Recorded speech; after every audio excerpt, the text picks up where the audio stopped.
wai da Allah tambaye ka ne yanzu me wai ai kaman da kullun ka cikin kudi kuma ka danne wallahi to ya sani za mu cajin kai ne wallahi kawai bai yana fitowa kana ji yaya yana fitowa fu ya warci wayar zamu yi wani comedy kawai je bude yana budewa sai ya fito fu yana shiga muka ce yaya ba mu kulli wai inna lillahi wa inna ilaihi me ya faru wai wallahi na manta shi a cikin buɗin to gaskiya ni ina kira ga jarumawa da kuma wanda suke hada abu aiki guda biyu jarumi ya zama to shi ne producer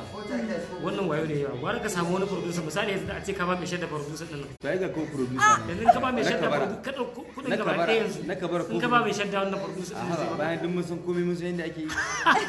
bayan wani ba wanda zan ba producer ai sai dai ko producer ka ga shi yanzu misali ka je ka hada aiki bi ka daga kullum to ba ga shi an bude ba ko na ba shi ai zan yi ko na ba wani ai ko ka ba da zir